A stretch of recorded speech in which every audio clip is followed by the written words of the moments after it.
Mercado, 23 years old. Dating factory worker. 2 years din ako doon and 1,000 lang yung sinasahod ko doon. Siyempre, hindi rin kasya sa family namin. Then, yung father ko wala din trabaho. Yung brother ko lang yung nag-work sa amin. So, syempre, mahirap din kasi meron din akong mga pangangailangan. Nakita namin si B-Mobile sa Facebook. Tinag ni Sir Ramil sa friend ng boyfriend ko. Then, siya yung nakakita nun. Hindi ako business-minded. Ayoko rin nung nagsasalita sa mga tao. So, mahihain talaga ako. And, nung una, naisip ko na yung business na yun, ng B-Mobile, hindi pa ako kasali, ginagamit ko na yung product natin. Nag-start ako, naglo-loading ako noon, so nag-enjoy ako sa paglo-load.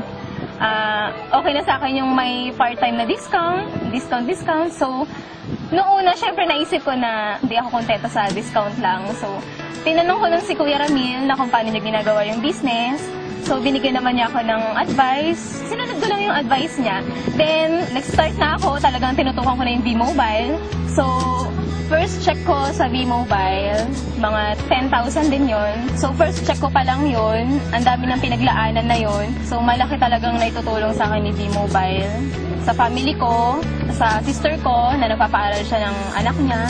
Then, sa mga bills.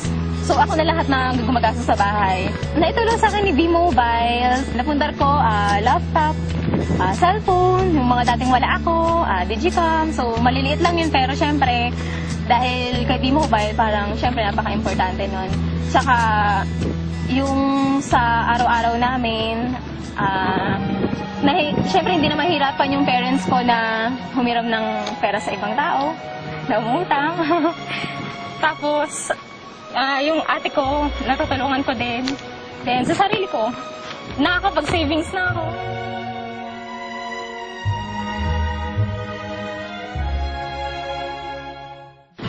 Ma-advise ko lang sa mga gustong sumali. Sumubok lang din kami. Talagang kailangan mo talaga magtiwala. Talagang sa una mahirap. Kasi, doon din ako nag-start eh.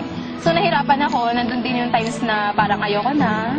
So, sabi sa akin ng boyfriend ko na, sige, kung ayaw mo na, babalik ka ulit sa factory, hindi mo makakamit yan. Hindi ka na ganyan ngayon. So ako, syempre, parang gusto ko na umahon sa kahirapan.